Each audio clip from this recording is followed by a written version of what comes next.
capítulo 27. A lei acerca dos direitos de filhas herdeiras, as filhas de Zelofeade. Então vieram as filhas de Zelofeade, filho de Éfer, filho de Gileade, filho de Maquir, filho de Manassés, entre as famílias de Manassés, filho de José. São estes os nomes de suas filhas: Macla, Noa, Ogla, Milca e Tirsa. Apresentaram-se diante de Moisés e diante de Eleazar, o sacerdote, e diante dos príncipes, e diante de todo o povo à porta da tenda da congregação, dizendo: Nosso pai morreu no deserto e não estava entre os que se ajuntaram contra o Senhor no grupo de Corá, mas morreu no seu próprio pecado e não teve filhos. Por que se tiraria o nome de nosso pai do meio da sua família, porquanto não teve filhos? Dá-nos possessão entre os irmãos de nosso pai. Bom, aqui é a primeira vez, né, o primeiro exemplo nas Escrituras de mulheres pedindo seus direitos. Deus sempre aprovou o que era certo e justo, e sendo ele, né, justo, soberano, ele concedeu o pedido a elas, né, fazendo então Moisés entender que isso era correto, que isso era justo, o que elas estavam pedindo. Moisés levou a causa delas perante o Senhor. Disse o Senhor a Moisés: As filhas de Zelofeade falam o que é justo. Certamente lhes darás possessão de herança entre os irmãos de seu pai, e farás passar a elas a herança de seu pai. Falarás aos filhos de Israel, dizendo: Quando alguém morrer e não tiver filho, então fareis passar a sua herança à sua filha. E se não tiver filha, então a sua herança dareis aos irmãos dele. Porém, se não tiver irmãos, dareis a sua herança aos irmãos de seu pai. Se também seu pai não tiver irmãos, dareis a sua herança ao parente mais chegado de sua família, para que a possua. Isto, aos filhos de Israel, será prescrição de direito, como o Senhor ordenou a Moisés.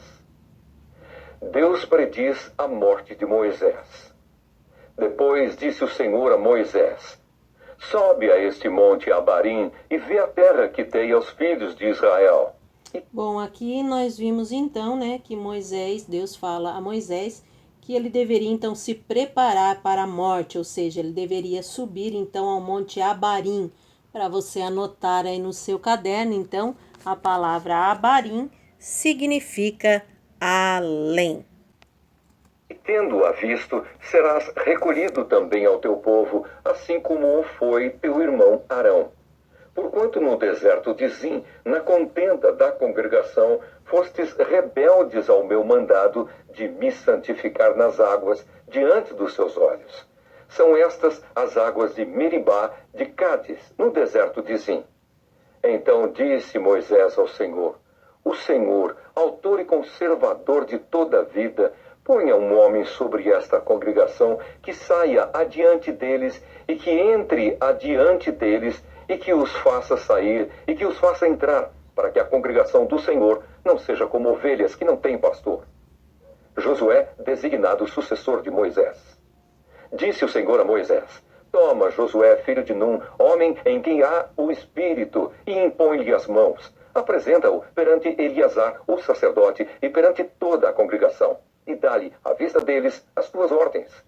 Bom, então, né, nós vimos aqui a presença do sumo sacerdote, era então para lembrar ao líder, né, que não ia entrar numa mera campanha militar, mas sim que ele ia então agora estar entrando em uma missão sagrada, né, ou seja, nos dias de hoje, como falamos, em uma batalha espiritual. Então era isso que representava a figura do sumo sacerdote ali naquele local. Põe sobre ele da tua autoridade, para que lhe obedeça toda a congregação dos filhos de Israel. Apresentar-se-á perante Eleazar, o sacerdote, o qual por ele consultará segundo o juízo do Urim perante o Senhor. Segundo a sua palavra sairão, e segundo a sua palavra entrarão, ele e todos os filhos de Israel com ele e toda a congregação. Bom, então aí aqui é feita uma transferência civil, né, de Moisés para Josué. É uma transferência civil, mas não de uma total unção. Por exemplo, Moisés falava face a face com Deus, já Josué, ele tinha de ser através do sumo sacerdote, através da consulta, né, a Urim. Então, a gente vê aqui que há uma transferência, mas não total, né, não 100%. Fez Moisés como lhe ordenara o Senhor, porque tomou a Josué e apresentou-o perante Eleazar, o sacerdote, e perante toda a congregação. Ele impôs as mãos, ele deu as suas ordens, como o Senhor falara por intermédio de Moisés.